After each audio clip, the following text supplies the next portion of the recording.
Welcome, everybody, to episode 71 of Two Goalies, One Mic. I am Duane Steinell, your host. Johnny Cullen will be joining us soon. He's on his way home. We're just getting started without him. But we're joined by a special guest tonight. He'll be on with us shortly. We're just going to recap the previous week in everything hockey before we bring him on. Special guest. Obviously we had the NHL draft almost 2 weeks ago. Where you saw a lot of young men realize their dreams of playing in the NHL, getting drafted in the NHL. Well, one of those kids is a Williamsville, New York native, Chase Clark, goaltender, drafted in the 6th round, number 183rd overall, stands at 6'6", 200 pounds, played in the USPHL this past season for the Jersey Hitmen, won a championship with them, and the National Collegiate Development Conference Founders Cup for the best regular season record in the league. So they had a phenomenal year this past season. He's also a alumni of the Buffalo Junior Sabres. Agreed to come on with us. We're super stoked. He's super stoked and super proud that he was taken in the 6th round. By the Washington Capitals. I believe friend of the program, previous guest, Olaf Kolzig. He will still be one of the development coaches there, overseeing his development, which is exciting because, guy is an absolute stud. Former Vezina Trophy winner. Oli is just an absolute beauty. So, but, there's a lot to talk about, especially here in Sabres land.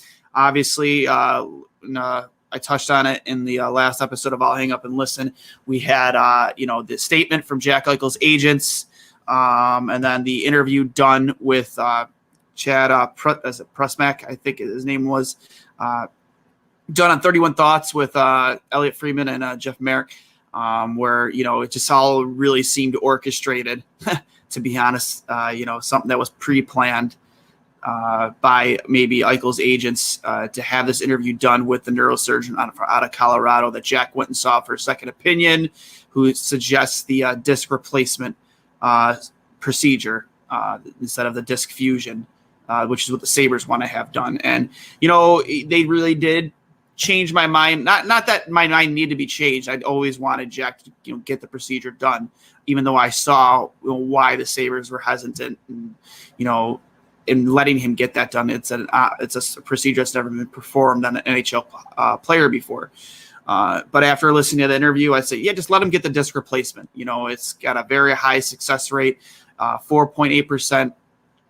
Only 4.8% of the time have they ever had to go in for a second procedure to fix anything. So, the success rate is very high on this procedure, and it would lead to Jack living a more a better quality of life during and beyond hockey, which is, I think, one of his biggest concerns. And I think it'd be anybody's concern is wanting to have a better quality of life. And it sounds like the disc replacement procedure is the way to go to get that, to get that and maintain that in the long term. Whereas I think it was mentioned that 25% of the time with the disc fusion, you have to go in a second time within 10 years of having the procedure done. And so there's been some instances where you're having 2, 3, 4 surgeries by the time you're a grandfather, and you're probably not living a very pain-free life. So I agree. You want to let him get the disc replacement surgery. Another thing that came up though is, it popped up on Twitter too, was at the Warrior Arena in Boston, we've seen a lot of video of Jack Eichel doing some on-ice training. Now, I know there's been a lot of speculation around this. Like, why is he skating? Like, if he's so hurt, why is he skating? I'm pretty sure he's been skating now for like a month. I forget if it was Darren Drager or Elliot Freeman first reported it on the Instigators here in Buffalo. He's been skating for a little while now. I'm assuming that he's allowed to do a lot of non-contact stuff that doesn't really involve like any risk of injury. Obviously, outside if he falls or something along those lines, obviously that is risky. I'm not sure. It didn't sound like Kevin Adams was really aware that he was out skating on his own. There seriously sounds like there's a lot of disconnect between the Sabres and Jack Eichel's camp. Still, to even after beyond these statements that were made by the agent, just to go over that statement again too. I'll read it off here. From Peter Fish and Peter Donatelli, Jack Eichel's agents. The process is not working. As previously stated, we fully anticipated trade by the start of the NHL free agency period after the agreed upon and prescribed period for conservative rehabilitation lapsed in early June 2021. It was determined by the Sabres medical staff that a surgical procedure was required. The recommendation by Jack's independent neurosurgeon, other spine specialists consulted, and the surgery Jack feels most comfortable having in order to correct a herniated disc in his neck is to proceed with artificial disc replacement surgery. A further point of concern is that our camp was initially under the impression the Sabres specialist was in agreement with the artificial disc replacement surgery until that was no longer the case. What is being left out of the discussion is that Jack would be able to play in the NHL for the start of the season, pending medical clearance if he were allowed to have the surgery he desires as of this date. Repeated requests have been made to the Sabres since early June to no avail. The process is stopping Jack from playing in the NHL, and it is not working. Peter Fish and Peter Donatelli. So, again, it just seems just a ton of disconnect. Just an absolute shit show going on right now down at KeyBank Center.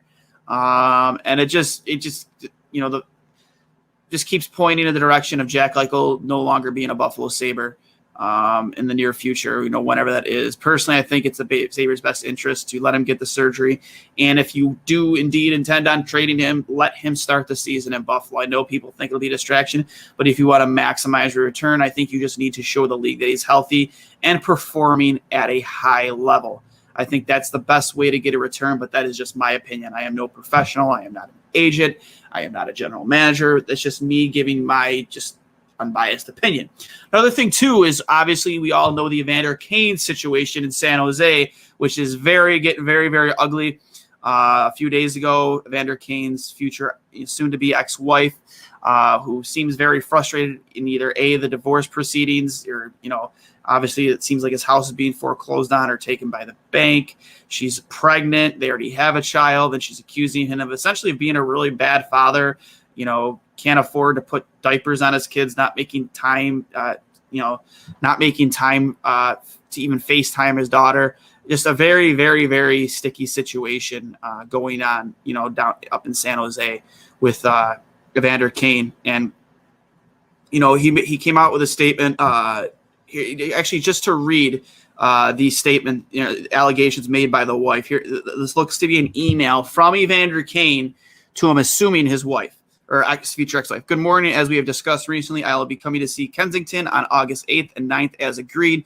There will be no change in that plan. Also, I please ask you to leave a house key to the Richland property when you move out in the next day or two under the mat at the front door, as the realtor who is selling the property needs access to show it. Also, please leave the keys to my green G-Wagon in the house and have the car parked in the garage when you leave. Thanks for your cooperation in advance, Evander Kane.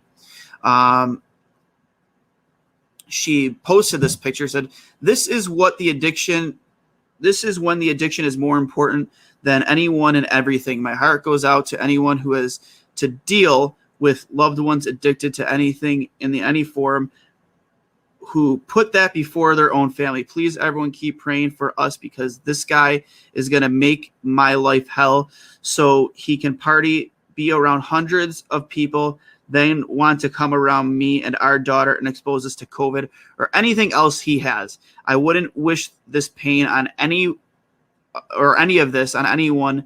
This is a living nightmare. And then she went on further to post this to her Instagram. So you leave July 8th. You do not call or text at all for 7 days. When you inform me you are going to Europe for a vacation, must be nice. But at the same time, tell me our house is being taken by the bank. But do not come home to help your pregnant wife pack or help her with anything at all. You have enough money to party and stay in hotels in Europe, go to dinners every night, but I can't buy my daughter formula. You force me to sell my wedding ring to have any money to survive as you party every day, every night, never calling your daughter and never asking, not even one time, how I'm doing myself. I don't know if there are even words to describe the kind of evil person that you are to abandon your wife who is pregnant with your son and your 1-year-old daughter, who walked around the house with her bunny saying "Dada" for a week looking for you. Didn't post don't post old pictures like you're home or like you're with her. Everyone knows the type of person you are. She goes on further. How does the NHL let a compulsive gambling addict still play when he's obviously throwing games with bookies to win money? Maybe someone should address this. This is the accusation that he's essentially betting on games that he's playing. At NHL, can someone ask Gary Bettman how they can let a player gamble on his own games? Bet the NHL, bet and win with own games, bet and win with bookies on his own games. So extreme allegations there from the ex-wife. Not a very good look for Evander Kane, literally at all. And he then went on to make a statement of his own against apparently the wishes of his attorneys. Unfortunately, I would like to address the completely false accusations that my estranged wife and soon-to-be ex-wife has made against me. Even against the advice of my legal team, I feel strongly that the public and fans hear this directly from me. I have never gambled, bet on hockey, never gambled, bet on a Sharks game, never gambled, bet on any of my games, and never thrown a hockey game. The facts are I personally had a best season of my career last year and was the most consistent I've played throughout any season. I am proud of that. I love the game of hockey and would never do any of what was alleged.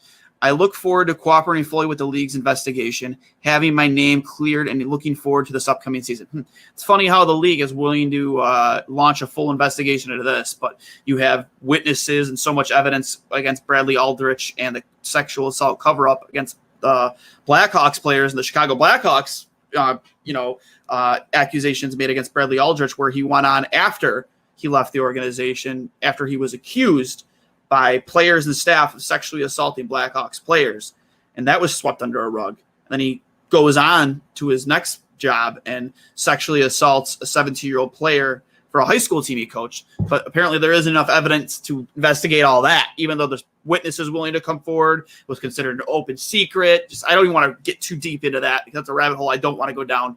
But it's just disgusting that wasn't good enough to be investigated by the NHL, but this is. Even though this is a severe accusation made by the ex-wife. Also, second statement, with recent allegations that my ex-wife chose to make public, I want to clearly respond as follows. I love my daughter. I will and always have taken care of my daughter in every way possible. I have always made sure her mother has had everything she's needed and more. I have tried to de-escalate our divorce issues and be as civil and calm as anyone in this position could.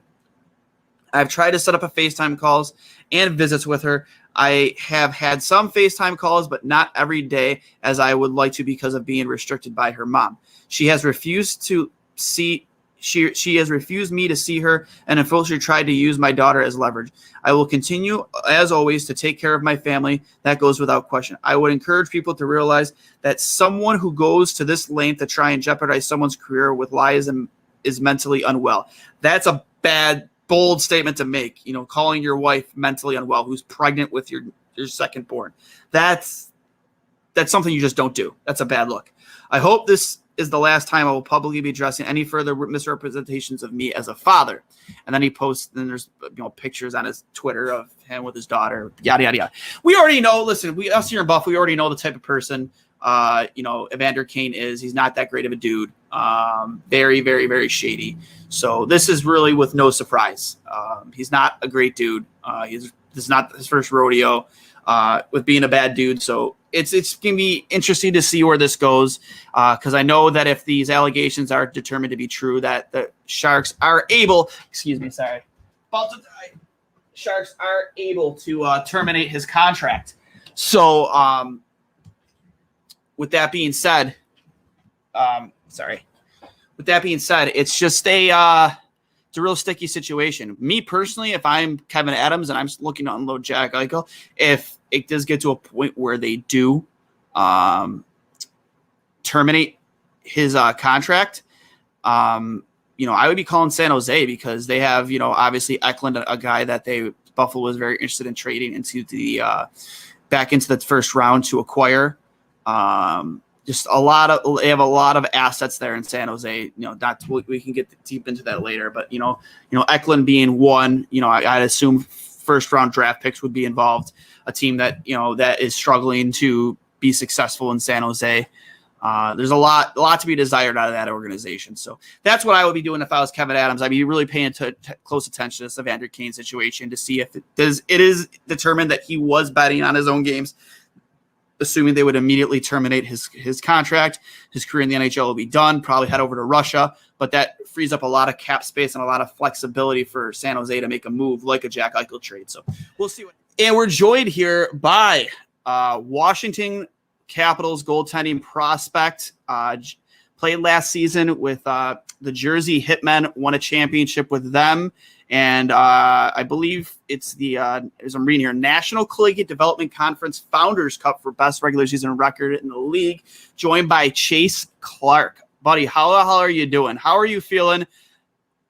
Future NHL goalie here, going to work with an absolute beauty in Olaf Kolzig. I don't know if you've talked to him yet or not, but he's actually been on the show with us. I think he's still with the organization. Absolute wagon up down there in Washington. How are you feeling? I am amazing. That day it was just a dream come true. I couldn't believe in seeing my name up there. Oh, that's great to hear, bud. It's just, obviously I never really played a crazy high level of hockey. I played a little junior college, but, I was never gifted the size that you kids have these days. Like I mentioned before we brought you on, I don't know, my mom smoked while she was pregnant or something, stunted my growth dramatically, or I'm just an average size back then. But like you kids, man, it's just like they're just hit 18, 19 years old, 6'2" and bigger.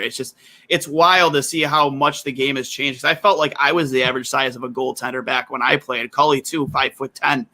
He has a pretty good story about how at his at the combine he put on like 8 pairs of socks when they did all his measurements to try and get himself up to 6 foot.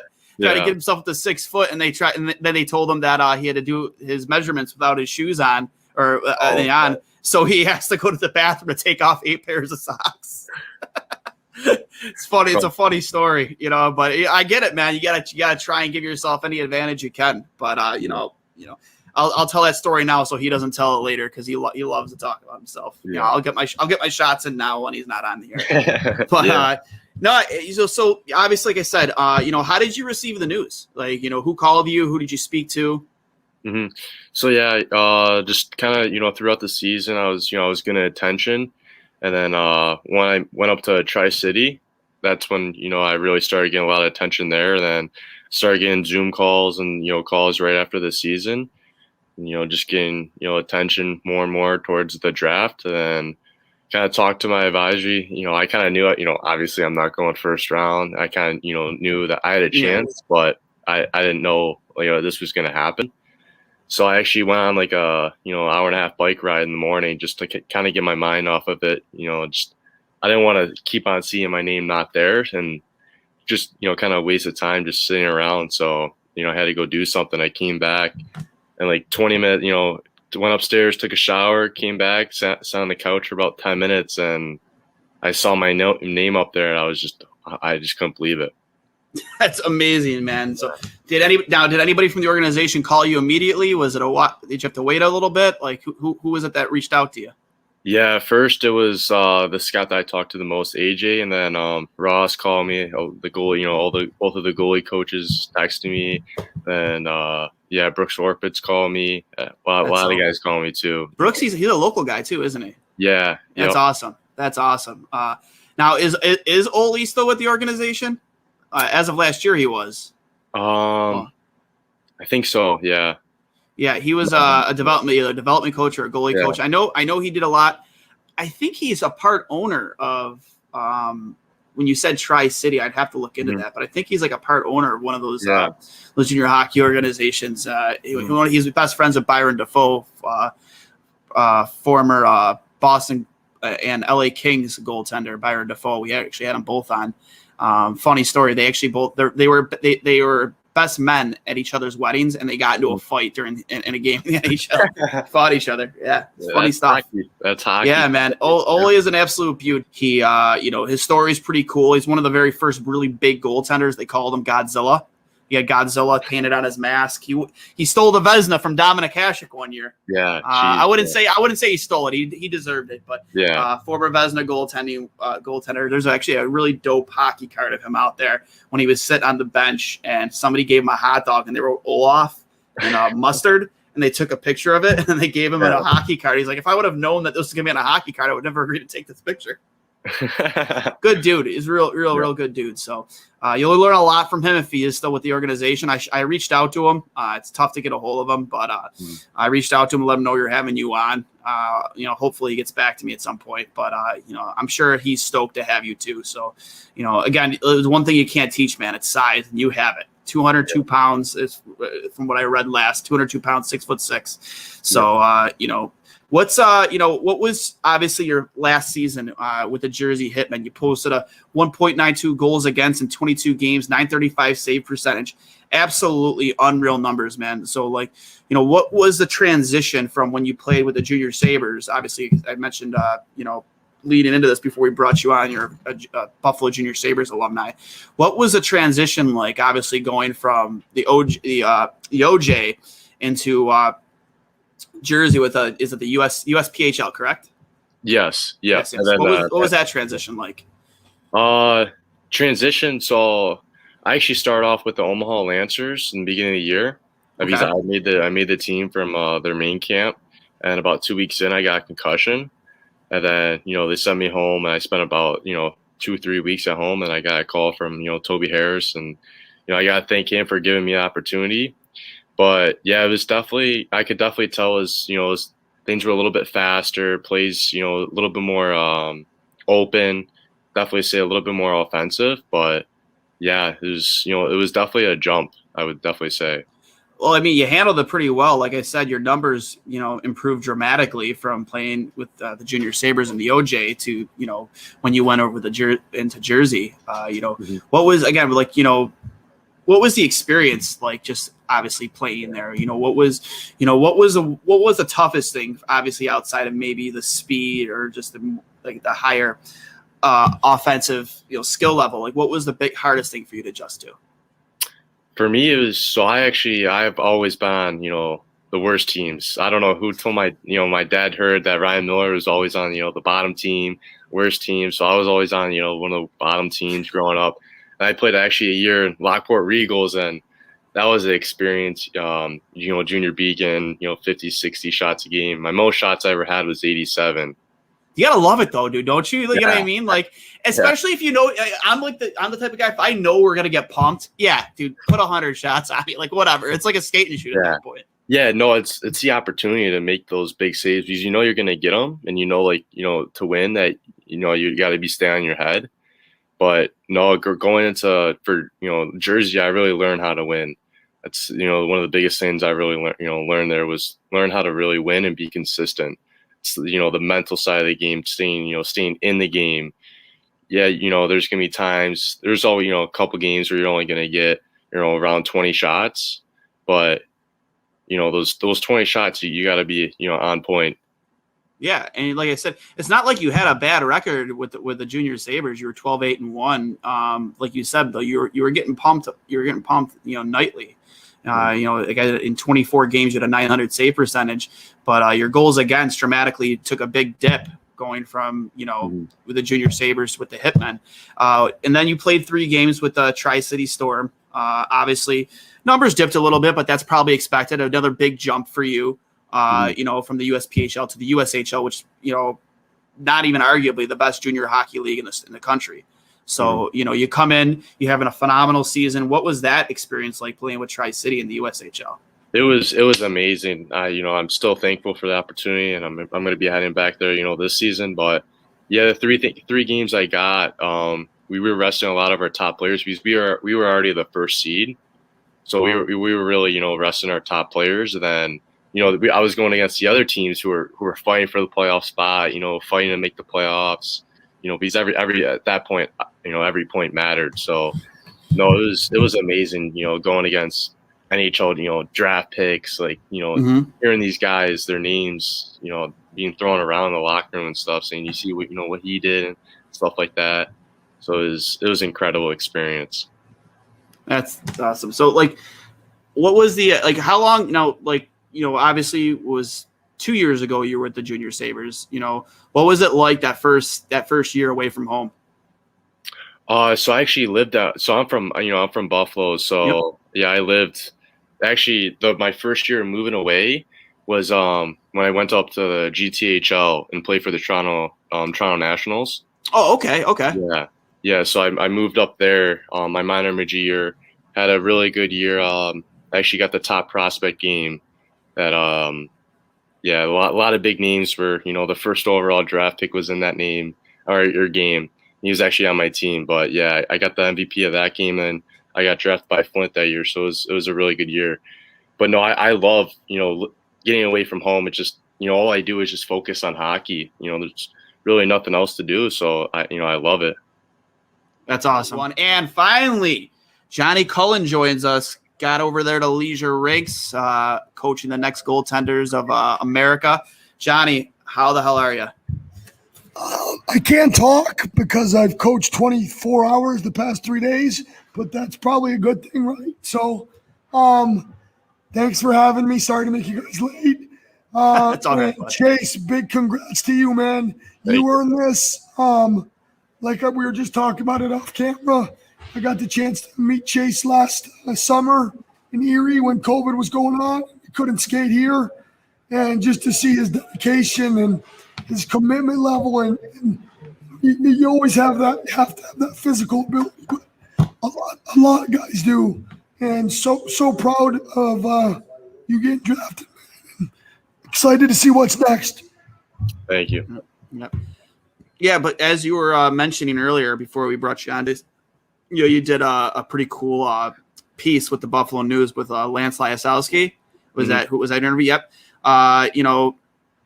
You mentioned earlier that you took that bike ride. I just want to pull a few quotes here. The 19-year-old from Williamsville was ranked by NHL Central Scouting as the 23rd North American goalie in the draft class, but he wasn't certain if his name will be called by one of the league's 32 teams. Rather than making July 24th a painstaking afternoon inside his family's home, Chase chose to take a bike ride. It's not in his nature to sit idle. When the 90-minute outdoor excursion was complete and Clark arrived at home to watch the final rounds of the draft with his mother, Carrie, a glance at the league's broadcast delivered the news. Clark, a 6'6", 200-pound goaltender and alumnus of the Buffalo Junior Sabres, was drafted in the 6th round, number 183 overall by the Washington Capitals. Quote, "It's a dream come true," Chase said during that recent phone interview with the Buffalo News. It wasn't long ago that Clark was unsure where he would play last season. A concussion suffered during camp with the United States Hockey League's Omaha Lancers cost Clark a roster spot and forced him to find a new team. This led Clark to join the Jersey Hitmen at the National Collegiate Development Conference, where he proves to NHL scouts that he had the talent to be considered a future pro. Hearing you tell me a story, hearing him tell the story, and like I said, I've always loved to hear these local kids, and like I said, we like to try and bring them on when we can. That these success stories, and again, to read that in the Buffalo News from a guy like Lance, and just to see how difficult your journey was to get to where you are. As Cully said, you did all the things. You did all the right things. You did it the right way. You worked your ass off. So, dude, again, congratulations on just getting here and taking this next step and furthering your career, obviously, here going forward, going back to the Tri-City, and then furthering your career. Obviously, I'm assuming you're going to be joining them with development camp this next in the off season.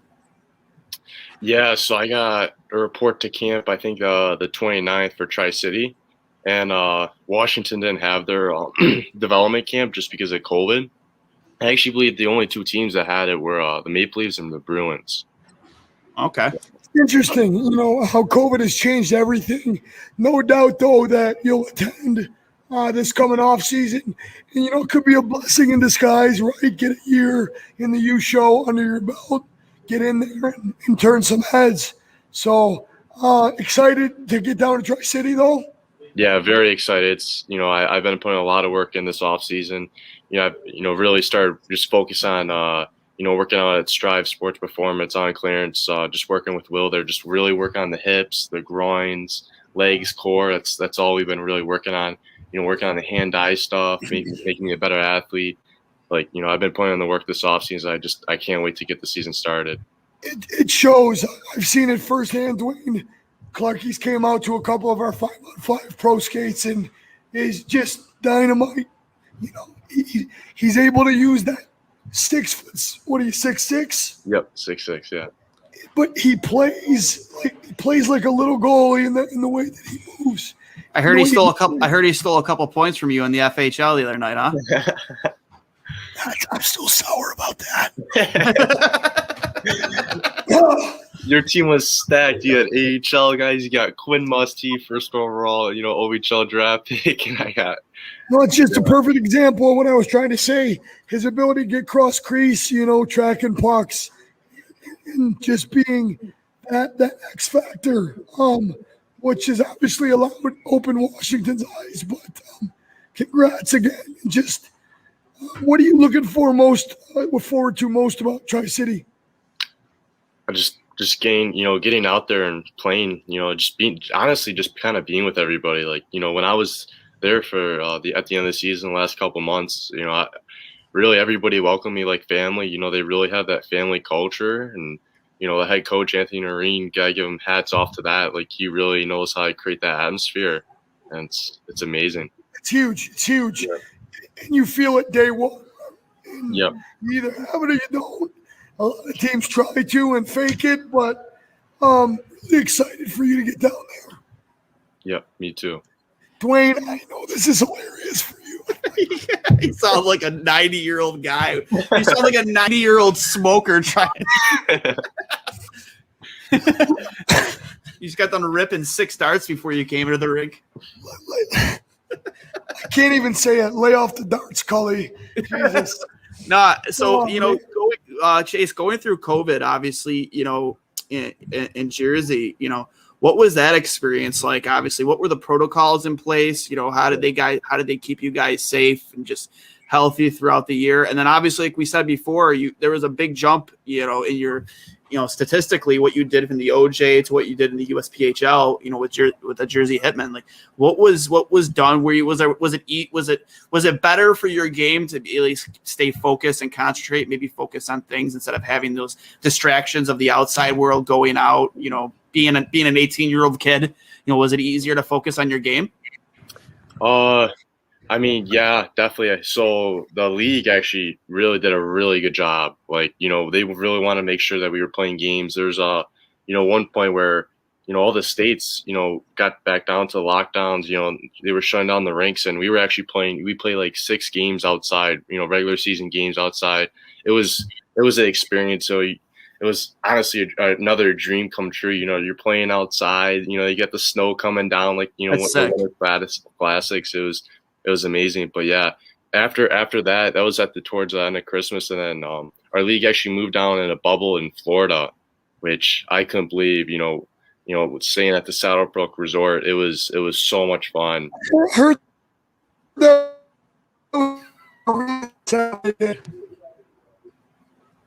the bubble. That was actually what we just heard was actually an improvement.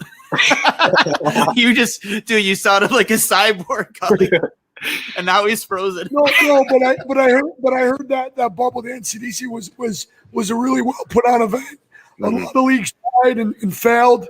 They were able to pull it off. So, kudos to them.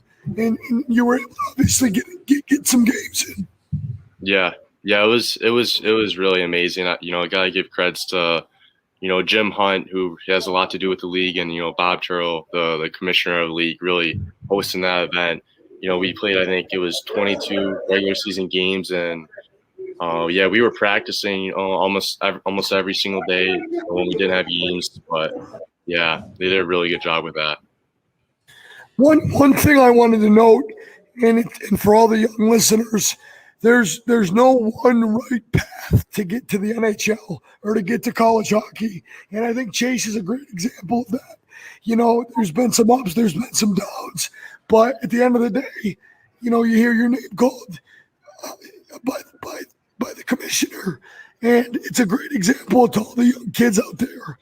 So, I mean, just a couple clicks for the kid. Thank couple you. clicks. Thank you. Actually, speaking of that, one of the downs when you sustained that concussion with Omaha, and you lost that spot.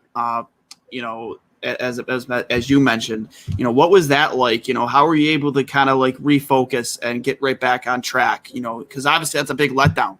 But you know how good you are. You know what you're capable of. Was it difficult to kind of like refocus and rebrand yourself and put yourself right back on track to moving forward?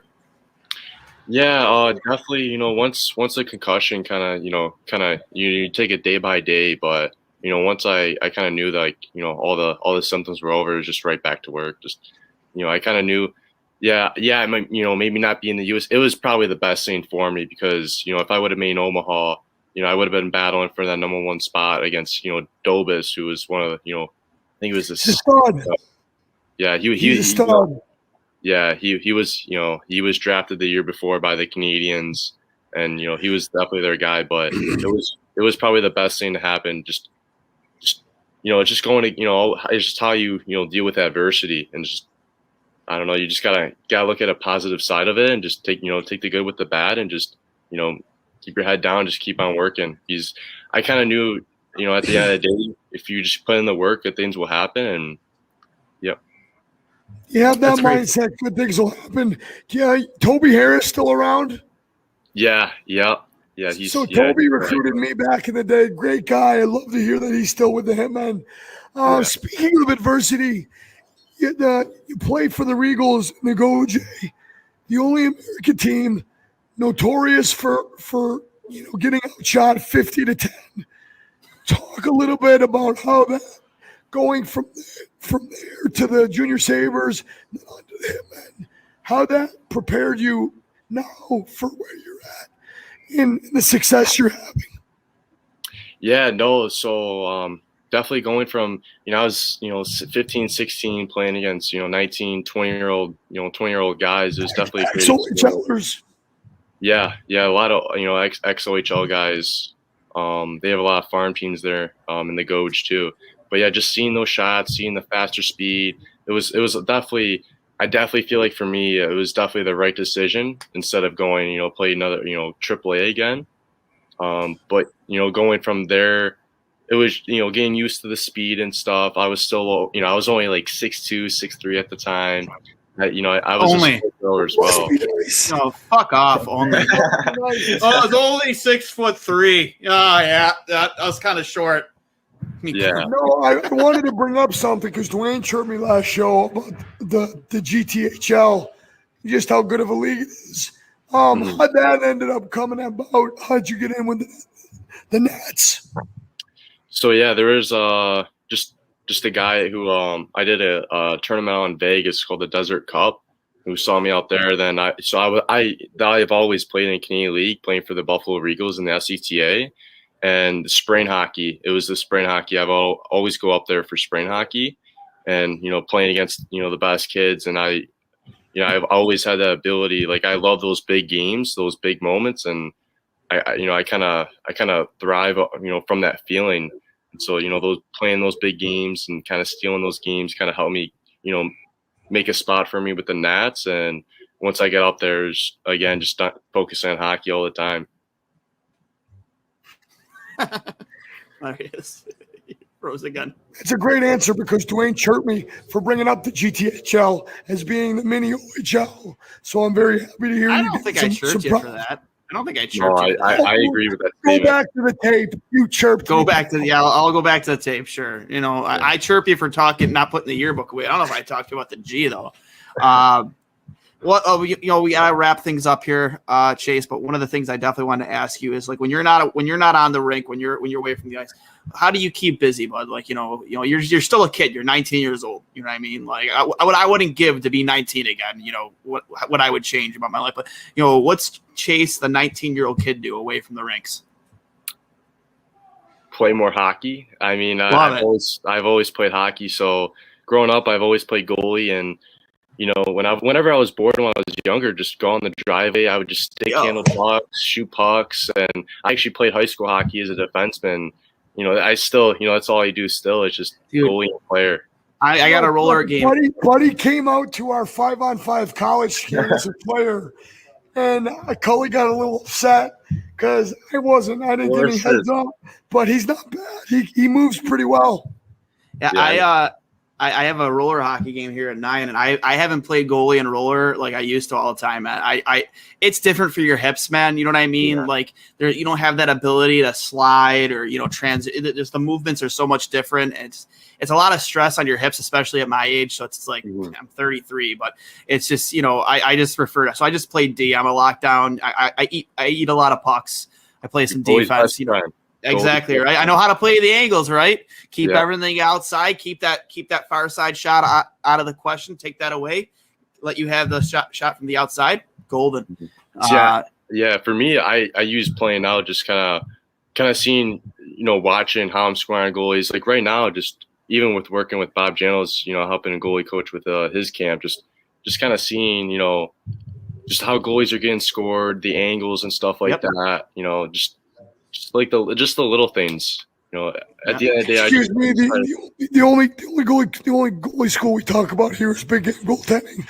I'm just kidding. Bobby does a great job with that, but no, it really gives you a different perspective. Yeah, I liked it because it allowed me to see, what the shooter saw or different vantage points on certain plays, and translated to my game. And that was one of my favorite things to do in the summer, is to get out and play a little forward.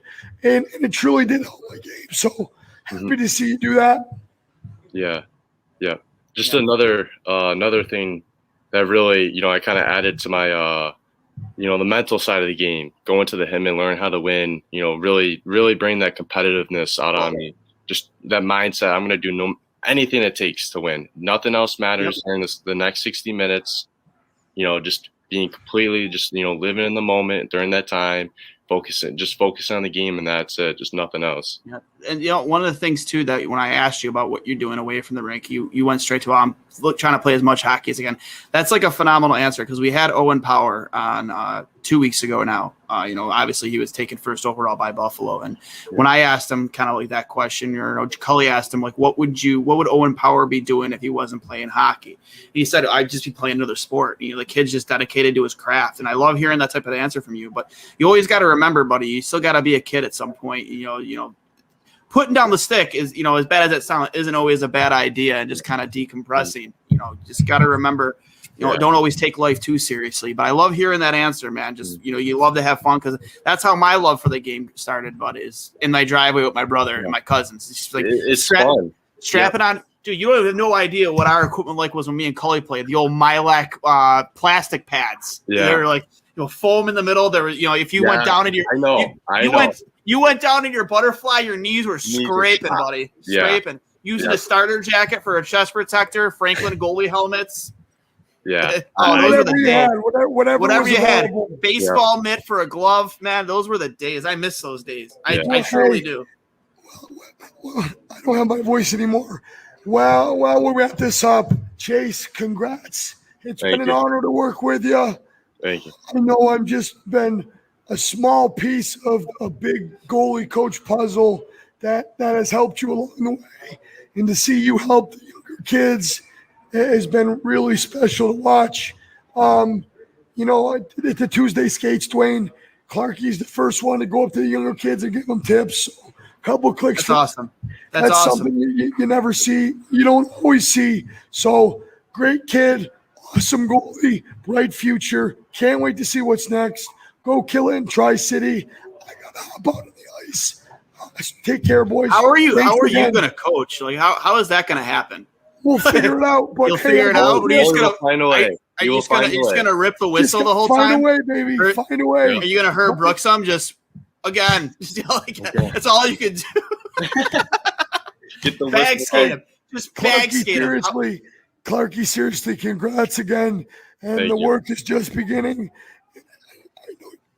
I know you already know that, but have fun. Enjoy the process, brother. I'll see you soon, okay? All right, sounds good. Thank you.